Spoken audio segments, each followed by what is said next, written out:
एक वक्त की बात है, बादशाह अकबर अपने दरबारियों के साथ दरबार में मौजूद थे। तभी उनके मन में एक बात आती है। बादशाह बोलते हैं कि मेरे आसपास हमेशा बुद्धिमान लोग रहते हैं और मैं उनके बीच रहकर बोर हो गया हूँ। मैंने फैसला किया है कि मुझे कुछ मूर्ख व्यक्तियों से मिलना चाहिए। अकबर बिरबल से कहते हैं, तुमने हमेशा हमारी मदद अपने ज्ञान और चतुराई से की है।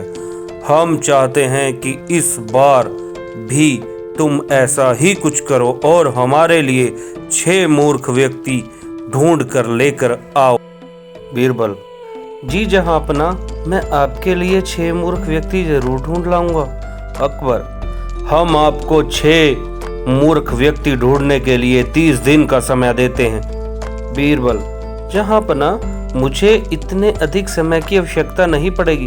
अकबर, ठीक है, अगर तुम उससे पहले ही मूर्ख व्यक्ति ले आ सकते हो तो यह अच्छी बात है।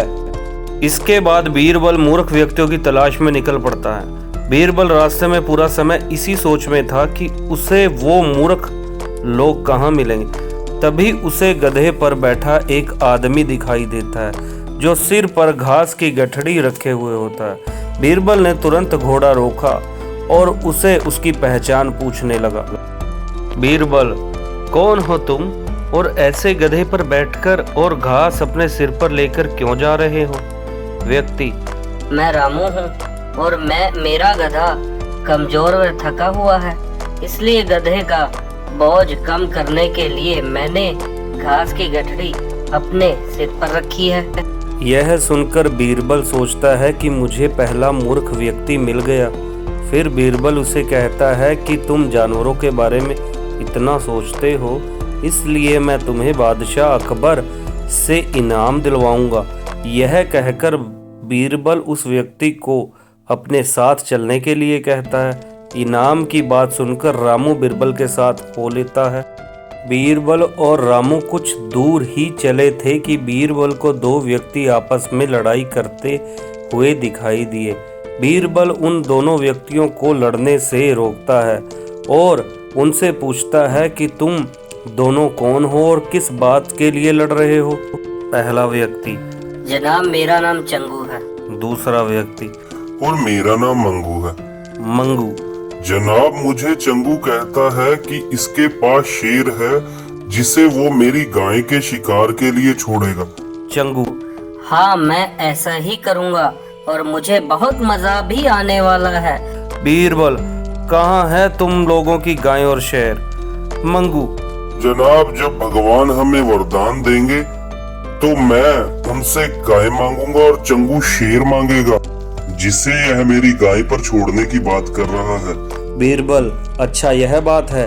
उनकी बातें सुनकर बीरबल समझ गया कि उन्हें 2 और मूर्ख व्यक्ति मिल गए हैं। बीरबल इनाम की बात कहकर उन्हें भी अपने साथ ले लेता है। उन तीनों को लेकर बीरबल अपने घर पहुंचता है और फिर सोचने लगता है कि बाकी के मूर्ख व्यक्ति कहां से ढूंढ कर लाऊं। बीरबल उन 3 मूर्खों को अपने घर में ही रहने के लिए कहकर बाहर चला जाता है। जब बीरबल और मूर्ख लोगों को ढूंढने के लिए बाहर आता है तो उसे एक व्यक्ति दिखाई देता है जो कुछ ढूंढता रहता है। बीरबल उसके पास जाकर पूछता है कि आप क्या ढूंढ रहे हैं? व्यक्ति, जनाब, मेरी अंगूठी गिर गई है जिसे मैं काफी समय से खोज रहा हूँ, लेकिन मुझे नहीं मिल रही है। बीरबल, क्या आपको पता है कि अंगूठी कहाँ गिरी थी? व्यक्ति, दरअसल मेरी अंगूठी यहाँ से दूर उस पेड़ के पास गिरी थी, लेकिन वहाँ अंधेरा होने के कारण मैं यहाँ उसे ढूंढ रहा हूँ। बीरबल, अच्छा यह बात है।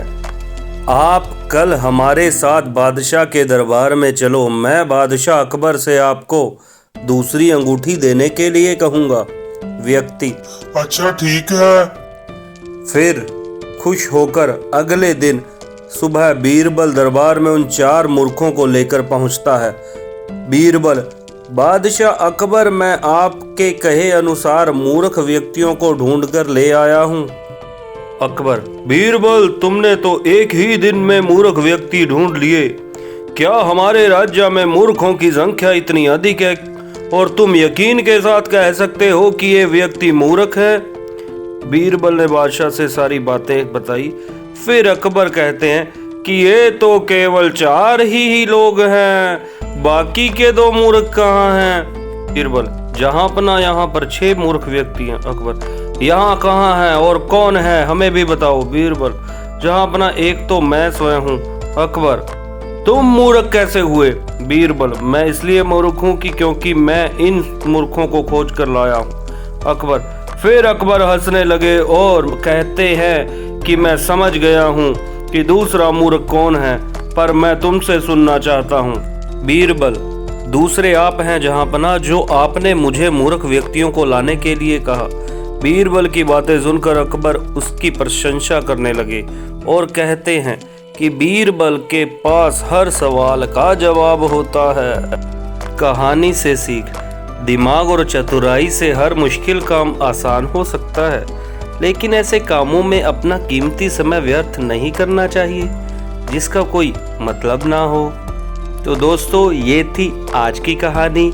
मैं आशा करता हूँ ये कहानी आपको बहुत अच्छी लगी होगी और इस कहानी से कुछ ना कुछ जरूर सीखा होगा। तो अगर आपको ये कहानी अच्छी लगी तो इस वीडियो को लाइक कर देना, कमेंट करके अपनी राय ज़रूर देना और हमारे चैनल को सब्सक्राइब कर देना। तो मिलते हैं एक नई कहानी के साथ। जय हिंद, जय भारत।